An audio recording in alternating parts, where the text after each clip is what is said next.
오늘 우리가 함께 나누실 말씀은 예레미야 20장 7절에서 18절까지의 말씀입니다. 구약성경 1082쪽 우리 예레미야 20장 7절의 말씀부터 우리 함께 다 같이 합독하시겠습니다. 여호와여, 주께서 나를 권유하심으로 내가 그 권유를 받았사오며 주께서 나보다 강하사 이기셨으므로 내가 조롱거리가 되니 사람마다 종일토록 나를 조롱하나이다. 내가 말할 때마다 외치며 파멸과 멸망을 선포하므로 여호와의 말씀으로 말미암아 내가 종일토록 치욕과 모욕거리가 됨이니이다. 내가 다시는 여호와를 선포하지 아니하며 그의 이름으로 말하지 아니하리라 하면 나의 마음이 불붙는 것 같아서 골수에 사무치니 답답하여 견딜 수 없나이다. 나는 무리의 비방과 사방이 두려워함을 들었나이다. 그들이 이르기를 고소하라, 우리도 고소하리라 하오며 내 친한 벗도 다 내가 실족하기를 기다리며 내가 혹시 유혹을 받게 되면 우리가 그를 이기어 우리 원수를 갚자 하나이다. 그러하오나 여호와는 두려운 용사 같으시며 나와 함께 하심으로 나를 박해하시는 자들이 넘어지고 이기지 못할 것이오며 그들은 지혜롭게 행하지 못함으로 큰 치욕을 당하오리니 그 치욕은 길이 잊지 못할 것이니이다. 의인을 시험하사 그 패보와 심장을 보시는 만군의 여호와여, 나의 사정을 주께 아뢰었사온즉 주께서 그들에게 보복하심을 나에게 보게 하옵소서. 여호와께 노래하라, 너희는 여호와를 찬양하라. 가난한 자의 생명을 행악자의 손에서 구원하셨음이니라.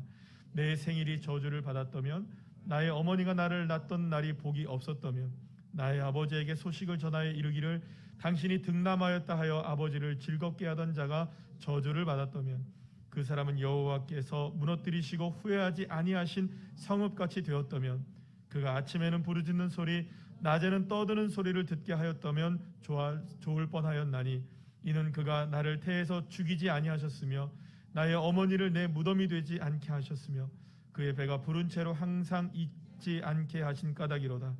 어찌하여 내가 태에서 나와서 고생과 슬픔을 보며 나를 부끄러움으로 보내는고 하니라. 아멘. 할렐루야. 오늘은 함께 읽은 말씀을 가지고 사방으로부터 두려움이 몰려올 때라는 제목으로 함께 은혜를 나누려고 합니다. 우리가 이제 보통 우리가 살아가면서 우리 모든 사람들이 다 느끼는 감정 중에 하나가 뭐냐면 불안함입니다. 모두가 다 불안함을 느낍니다. 그런데 여러분, 사실은 이 적당한 불안함은요, 때로는 사람을 건강하게 움직이게 하는 힘이 되기도 합니다. 실제로 이 불안함은 어떻게 우리의 생존에 영향을 미치게 되었냐 하면, 사실은 이제 먹을 것이 부족하거나 혹은 한밤중에 짐승이 나타날 것을 두려워하는 인간의 불안함 때문에 결국에는 인간은 끊임없이 사냥을 하였고, 그 다음에 끊임없이 땅을 경작하게 되었고, 또 끊임없이 사람들은 집을 짓게 되었던 것입니다. 이렇게 불안함은 인간의 생존과 성장에 기여한 측면들이, 아주 적극적인 측면들이 많다고 볼 수 있습니다. 그래서 미래에 대한 불안함은 사람을 적당하게 긴장시키기도 하고, 더 나은 방향으로 삶을 바꾸려고 사람들이 노력하게 되는 긍정적인 모습들도 있습니다. 그런데 여러분, 이게 참 불안함이라는 게 그렇습니다. 적정한 수준이라는 게 뭔가가 어려워요. 그래서 적정한 수준이면 괜찮은데 조금만 지나치면 어떻게 될까요? 이게 불안에 압도를 당하는 거예요, 사람들이. 저희가 어제 이제 우리 세월이 풋살 대회에서 많은 분들이 함께 참여해 주셔서 하는데요. 처음에는 다들 경기 뛸 때 마스크 잘 끼더라고요. 그런데 너무 더우니까 마스크를 좀 내리고 하시는 분들도 간혹 있는데 거의 대부분 다 껴요. 왜 그럴까요? 두려우니까. 저는 끝까지 마스크 이렇게 딱 쓰고, 왜냐하면 더 살아야 되니까. 두려운 거죠. 그러니까 근데 이 두려움이 조금 지나치면 어떻게 되느냐? 내가 두려움이 어느 정도만 있고 불안이 어느 정도 있으면 나를 지키는 데 기여를 하지만, 그 적정선이라는 게 참 애매하지만 그 적정선을 넘기게 되고 과도하게 이 불안이 몰려오게 되면 그 불안에 압도를 당하게 되고 결국 삶이 무너지는 상황까지 이르게 된다는 것이죠. 무엇보다 현대 사회에서의 불안은 이 사람의 마음을 이렇게 병들게 하지 않습니까? 그래서 불안장애라든지 공황장애라든지 이런 것들이 전부 다 불안과 관계되어 있는 수많은 문제들이 야기되는 그러한 문제를 낳기도 합니다. 그런데 심리학자인 프로이트가 어떤 얘기를 했냐면 이런 얘기를 했습니다. 불안은 어떤 대상의 부재에서 느끼게 되는 마음의 움직임이라고 이야기를 합니다. 그러니까 이 말은 무슨 말입니까? 어떤 상황에 대해서 불안함을 느끼게 되는 이유는 뭐냐 하면 그 상황에 있어야 될 게 없기 때문이라는 거죠. 뭔가가 있어야 되는데 그 자리에 자리를 잡고 있지 않기 때문에 그 부재로 인하여서 사람이 두려운 마음이 생길 때 불안함이 엄습한다는 것입니다. 불안과 잘 지내는 법이라는 책이 있는데요. 이 책은 심리학자들이 함께 이제 쓴 책인데요. 여기에는 기독교적인 내용보다는 어떻게 하면 우리가 불안하고 잘 지낼 수 있을까 이런 얘기들을 하고 있습니다. 그런데 이 책의 내용을 보면은 의미 있는 얘기를 하나를 해요. 어떤 얘기를 하는 걸 보게 되냐면 불안이라는 단어 대신에 어떤 단어를 쓰자? 각성이나 자극이라는 단어를 한번 써보자라는 거예요. 예를 들면 이런 겁니다. 다음 주에 시험이 있어요. 그러면 여러분 이 다음 주에 시험이 있다는 건 우리에게 불안함을 주잖아요. 그런데 불안이라고 말하지 말고 오히려 공부를 열심히 하겠다는 각성이라는 의미를 갖자라는 겁니다. 그래서 더 잘 공부해야겠다는 자극을 받자 이렇게 이제 이야기를 하는 것이죠. 그런 의미에서 불안이 찾아올 때 오히려 지금까지 살아왔던 삶을 다시금 각성하게 되고 새로운 방향으로 나아가는 자극제로 삼게 된다면 오히려 불안은 우리에게 새로운 도전의 기회가 될 수 있다라는 것입니다. 참 의미가 있는 것 같아요.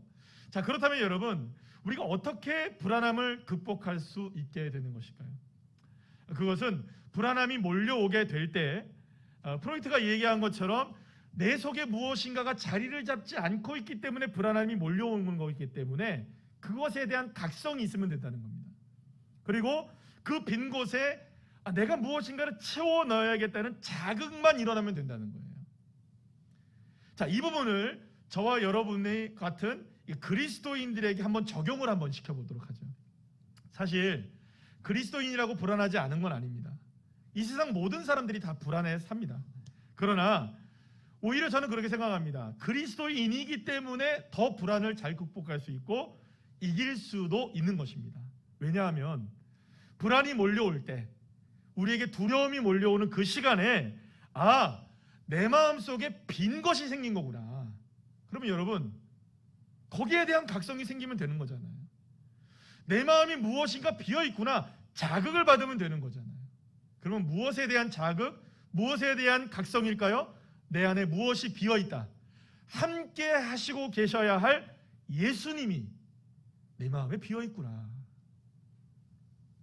그러면 여러분 이런 자극과 각성이 일어나기만 하면 나와 함께 하시는 주님에 대한 각성과 자극이 있기만 하면 저와 여러분은 얼마든지 불안을 극복해낼 수 있고 이길 수 있게 되는 것입니다. 자, 그렇다면 지금 나는 어떨까요, 여러분? 혹시 불안에 휩싸여서 길을 잃어버리지는 않으셨습니까? 아니면 불안한 그 자리에 주님을 초대하여서 지금 여러분들은 넉넉하게 이기는 삶을 살고 계십니까? 우리 선지자 예레미야를 통하여서 이 부분을 우리가 더 깊이 함께 이야기를 나눠보도록 하겠습니다. 사실 선지자 예레미야는요 거의 탈진 상태에 있었습니다. 모든 것들이 다 귀찮았고요.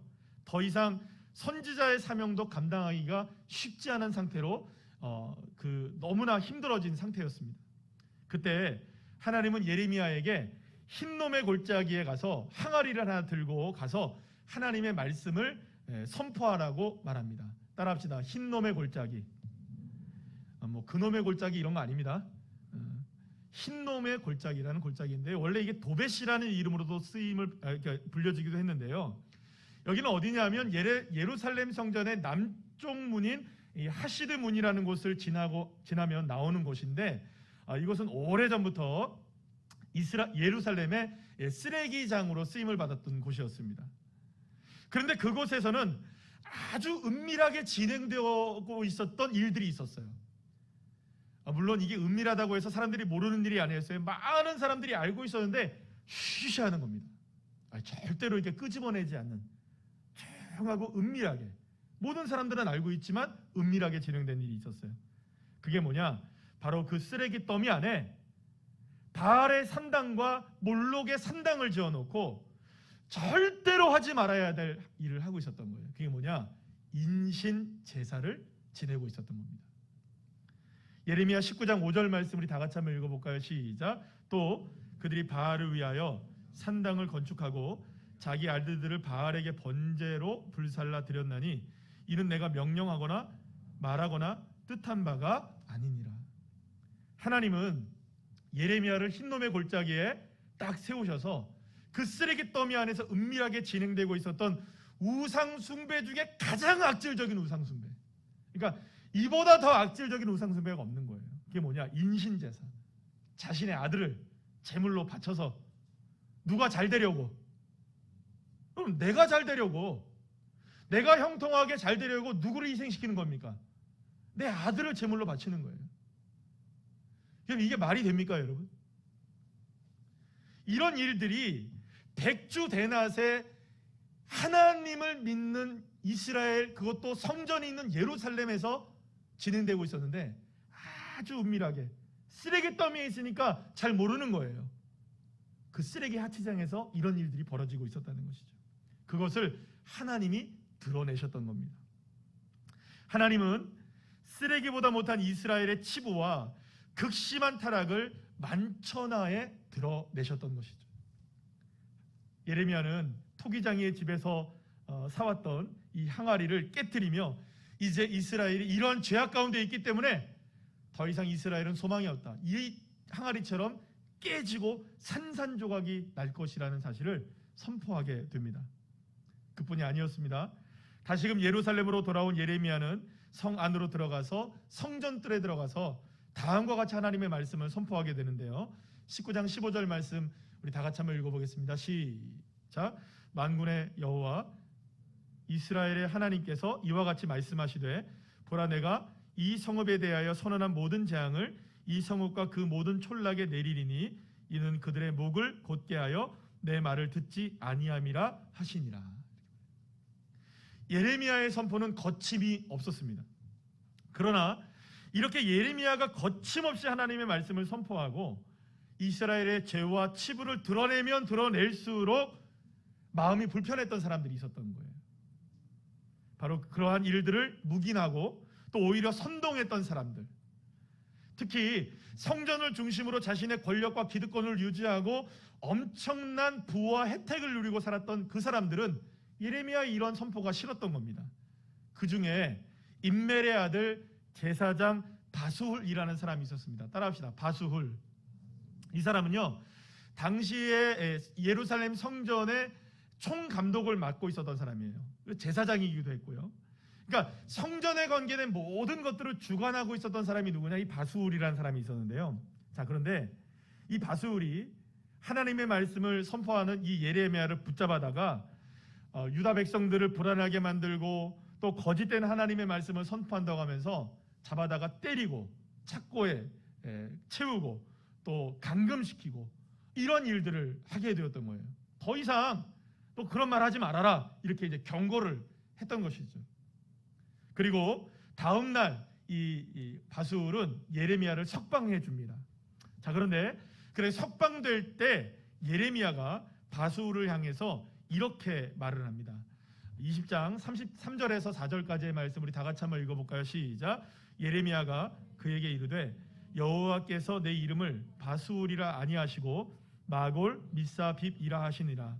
여호와께서 이와 같이 말씀하시되 보라, 내가 너로 너와 내 모든 친구에게 두려움이 되게 하리니 그들이 그들의 원수들의 칼에 엎드려질 것이요 내 눈은 그것을 볼 것이며 내가 온 유다를 바벨론 왕의 손에 넘기리니 그가 그들을 사로잡아 바벨론으로 옮겨 칼로 죽이리라.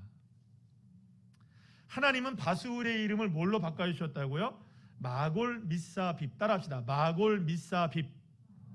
참 어렵죠, 그 단어가. 자, 그런데 이 뜻이 무엇이냐? 사방으로부터 두려움 혹은 공포가 임한다라는 의미예요. 그러니까 사방으로부터 무엇이 임한다고요? 공포가 임하고 두려움이 임하고 불안함이 임하는 그런 이름으로 바뀌게 될 것이다.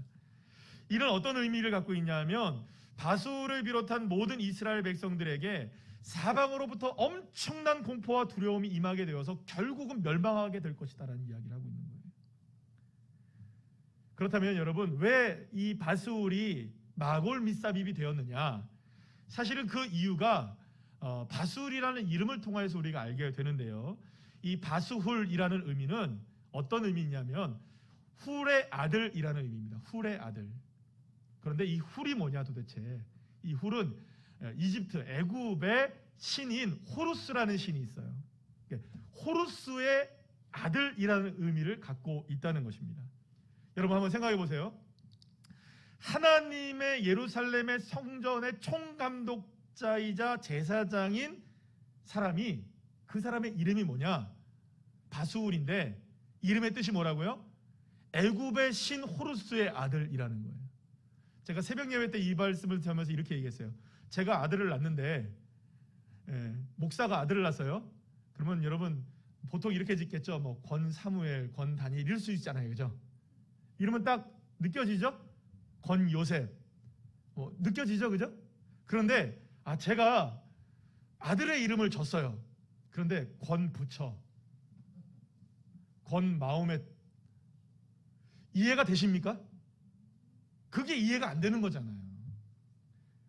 지금 바수울이라는 사람의 이름을 줬는데 그 아버지가 어떻게 이름을 줬느냐? 임멜이라는 아버지가 자신의 아들의 이름을 줬는데 하나님의 자녀도 아닌 호루스의 자녀라고 진 거예요. 말 다 했죠. 이 하나만 보더라도 이스라엘의 영적인 상태가 얼마나 심각한지 이 바수르의 이름을 통하여서도 우리가 알게 된다는 것입니다. 지금까지 그러니까 이스라엘은 어떤 모습이었느냐? 쓰레기 더미보다 못한 죄악을 숨기고 또 숨겨왔지만 이제는 모든 죄악이 만천하에 다 드러난 상황에서 남은 건 뭐밖에 없느냐? 사방으로부터 엄청나게 임할 공포와 두려움, 현실이 될 것이다. 이제 유다와 예루살렘을 비롯한 모든 백성들이 다 죽임을 당하고 초토화를 당하고 심지어 살아서 남은 사람들은 다 포로로 끌려가게 될 것이다. 이렇게 되는 거예요. 이 이야기를 예레미야가 하나님의 말씀을 통해서 21장 9절 말씀에서 이렇게 이야기합니다. 우리 다 같이 한번 읽어볼까요? 이 성읍에 사는 자는 칼과 기근과 전염병에 죽으려니와 너희를 애워싼 갈대인에게 나아가서 항복하는 자는 살 것이나 그의 목숨은 전리품같이 되리라. 자, 그렇다면 여러분 한번 생각해 보시죠. 이러한 상황에 바수울과 이스라엘 백성들은 어떻게 해야 됐을까요? 사방으로부터 공포와 두려움이 밀려오고 있을 때, 과연 어떻게 해야 하는 것일까요? 바로 그때 사실은 이렇게 해야 되는 거죠. 나에게 무엇이 비어있지? 내가 지금 무엇을 각성해야 하지? 내가 지금 무엇에 자극을 받아야 하지? 그렇다면 내가 무엇을 바꿔야 하지? 내가 무엇을 새롭게 해야 되지?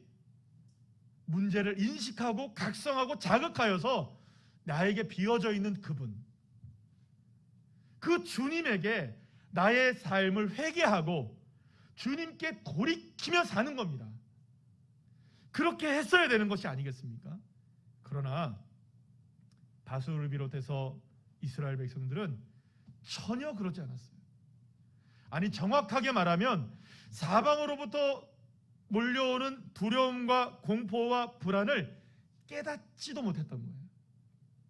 안타깝게도 이스라엘은 바꾸고 고쳐지고 새롭게 될 수 있었던 마지막 기회조차도 이렇게 놓쳐버리고 있었던 이 안타까운 모습이 오늘 우리에게 보여지고 있는 것입니다.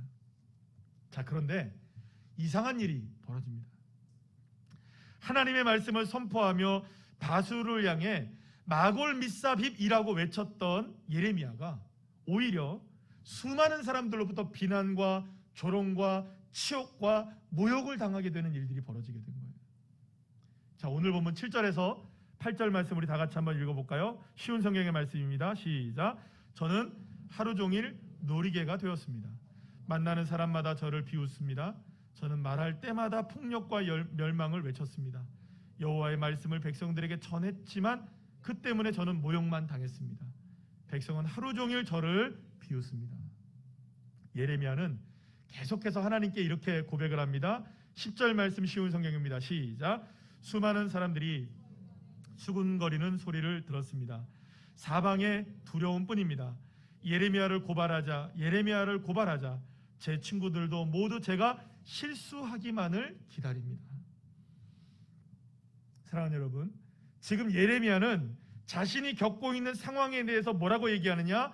하나님, 나는 지금 사방의 두려움뿐입니다라고 이야기합니다. 그러니까 이 말은 무슨 말입니까?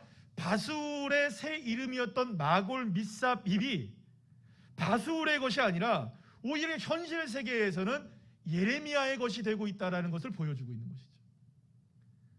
하나님을 떠나 수많은 죄를 짓고 지울 수 없는 악행으로 인신제사를 드리고 그렇게 하나님께 버림을 받아 재앙 가운데 빠질 수밖에 없었던 이 바술,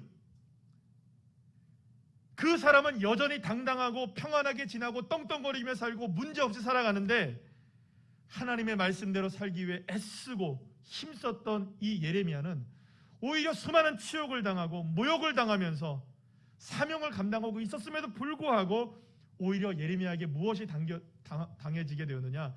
사방으로부터 임하는 수많은 공포와 두려움에 휩싸이게 되었다는 것이에요. 상황이 역전되었던 것이죠. 그래서 또다시 예레미야는 하나님을 향해 이렇게 외치는데요. 우리 7절 말씀을 쉬운 성경으로 다시 한번 볼까요? 시작. 여호와여, 주께서 저를 속이셨고 저는 속았습니다. 주께서 저보다 강하심으로 저를 이기셨습니다. 저는 하루 종일 놀이개가 되었습니다. 만나는 사람마다 저를 비웃습니다. 사람들에게 조롱거리가 되고 사방으로부터 임하는 이 마골 미사빕의 상황이 된 예레미야는 하나님께 뭐라고 얘기하느냐? 하나님, 내가 하나님께 속았습니다. 하나님이 나를 속이셨습니다라고 외치고 있었던 거예요.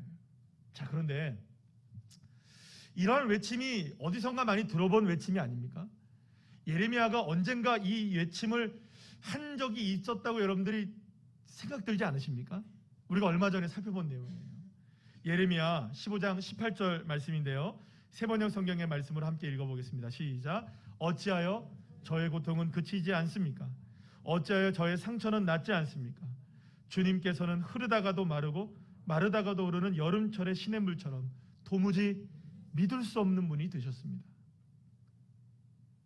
마골 미사빕은 바술이 아니라 바로 자신의 이야기가 되었다고 예레미야는 이야기합니다. 그러니 그 마음이 무너져 내리고 있었던 거예요. 그래서 이렇게 고백합니다. 하나님, 도대체 믿을 수 없는 분이셨는데 이제는 나를 속이고 있으시군요. 하나님은 나에게 속이는 자까지 되셨군요.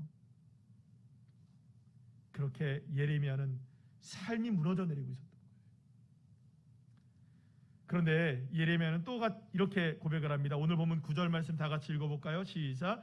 내가 다시는 여호와를 선포하지 아니하며 그의 이름으로 말하지 아니하리라 하면 나의 마음이 불붙는 것 같아서 골수에 사무치니 답답하여 견딜 수 없나이다. 예레미야는 오히려 자신이 마골 미사빕이 되어버린 이 상황에서 이제는 내 입을 다물겠다. 나는 이제 하나님 말씀 전하지 않겠다. 내 이제 더 이상 하나님의 말씀을 선포하면 내가 손에 장을 짓지. 그러면서 짐을 싸는 거예요. 그리고 고향으로 내려가려고. 더 이상 예루살렘에 머물 이유가 없는 겁니다. 그래서 짐을 싸는 거예요. 다 짐을 이렇게 싸다가 생각을 하는 거예요. 멸망의 구덩이로 빠져들어가고 걸어가고 있었던 이스라엘 자신의 동족을 생각하면 마음이 아픈 거예요. 게다가 토기장이의 집에서 하나님의 마음이 무엇인지를 알았잖아요. 내가 이 백성 이겨서 다시금 만들어서 새로운 그릇 만들어내겠다. 이게 누구의 뜻이었습니까? 아버지 하나님의 뜻이 아니었습니까? 그러니 그 뜻을 아는 예레미야로서는 이러지도 저러지도 못하는 거예요. 그러니 너무 답답한 거예요. 짐을 쌌다가 풀었다가 계속 이어하고 있는 거예요. 그러면서 예레미야가 어떻게까지 한탄을 하느냐? 오늘 보면 14절과 18절 말씀 우리 다 같이 한번 읽어보겠습니다. 시작. 내 생일이 저주를 받았다면, 나의 어머니가 나를 낳던 날이 복이 없었다면, 어찌하여 내가 태에서 나와서 고생과 슬픔을 보며 나의 날을 부끄러움으로 보내는고 하니라. 여러분, 자신의 생일을 저주하고 있어요. 자신을 낳아준 부모를 저주하고 있어요. 자신을 이 땅 가운데 보내신 하나님을 마치 저주하고 있는, 오히려 태어나지 않았으면 좋았을 뻔했다라고 스스로가 이야기하고 있는 이 처절한 외로움의 깊이, 얼마나 괴로우면, 얼마나 자신이 이 두려우면 이렇게 고백을 하겠습니까? 예레미야는 마치 한 발자국만 더 내디디면 낭떠러지인데 이 깊이를 모르는 낭떠러지, 거기에 빠질 수밖에 없는 그런 상황 가운데 철체절명의 위기 속에 이 예레미야가 놓여져 있었던 겁니다. 자, 그런데 예레미야는 하나님을 향해 불평과 불만을 이렇게 쏟아내고 하나님까지도 저주하고 있는 것 같은 이런 모습으로 완전히 영적으로 공황 상태, 완전히 영적으로 탈진한 상태에 빠져 있으면서도 어떻게 고백을 하느냐? 여러분, 오늘 본문 11절과 13절 말씀을 우리 다 같이 세번역 성경으로 함께 읽어보도록 하겠습니다. 시작. 그러나 주님은 내 옆에 계시는 힘센 용사이십니다. 그러므로 나를 박해하는 사람들이 힘도 쓰지 못하고 쓰러질 것입니다. 이처럼 그들이 실패해서 그들은 영원히 잊지 못할 큰 수치를 당할 것입니다. 만군의 주님은 의로운 사람을 시험하시고 생각과 마음을 감찰하시는 분이십니다. 내 억울한 사정을 주님께 아뢰었으니 주님께서 그들에게 내 원수를 갚아주십시오. 내가 그것을 보기를 원합니다. 주님께 노래하여라. 주님을 찬양하여라. 주님께서는 억압받는 사람들을 악인들의 권세에서 건져주신다. 예레미야는 넘어지고 쓰러지고 좌절하고 탈진하여 공황 상태가 되어버린 상황에서도 사랑하는 여러분, 끝까지 주님을 붙들고 있는 거예요. 끝까지 주님을 바라보고 있는 거예요. 넘어져도 주님께 기도하고 있는 거예요. 비록 모든 상황이 자신에게 불리하고 숨이 조여오는 답답한 마음으로 마음이 불붙는 것 같은 불안함이 사방으로부터 둘러싸여 있다 할지라도 예레미야는 끝까지 주님을 찾고 있고 끝까지 주님을 바라보며 끝까지 주님을 찬양하고 있었던 것입니다. 사도 바울은 이렇게 고백을 하죠. 고린도후서 4장 8절에서 9절 말씀입니다. 시작. 우리는 사방에서 압력을 받아도 눌리지 않으며 난처한 일에 빠져도 절망하지 않습니다. 핍박을 당해도 버림을 받지 아니하고 매를 맞아 넘어져도 망하지 않습니다. 바울이 이렇게 사방으로부터 엄청난 압력과 답답한 상황 가운데 있어도 낙심하지 않고 망하지 않는 이유, 계속해서 바울은 이렇게 고백을 합니다. 18절 쉬운 성경의 말씀으로 보겠습니다. 시작. 우리는 보이는 것들의 시선을 고정시키는 것이 아니라 보이지 않는 것들의 시선을 고정합니다. 이는 보이는 것은 한순간이지만 보이지 않는 것은 영원하기 때문입니다. 예레미야는 삶의 썰물이 밀려와 자신의 삶의 바닥이 다 드러나는 그때 자신의 시선이 어디에 고정되어 있어야 하는지를 분명히 알았던 겁니다. 사방으로부터 두려움이 임하는 마골 밉삽입의 처절한 상황에서 주님으로 자신의 삶을 각성시키고 주님으로만 자극되어서 역전시키시는 주님이 계시다는 사실을 믿는 믿음으로 내 시선을 누구에게 고정시키느냐? 주님에게 고정시킬 때, 그때에만 나의 삶에 둘러싸고 있는 수많은 불안과 두려움과 공포 속에서 이 마골 밉삽입의 탈출구가 될 수 있다는 것, 그것을 믿었던 것입니다. 사랑하는 여러분, 모든 상황이 불리하고 세상의 것들로 압도를 당할 때가 있습니다.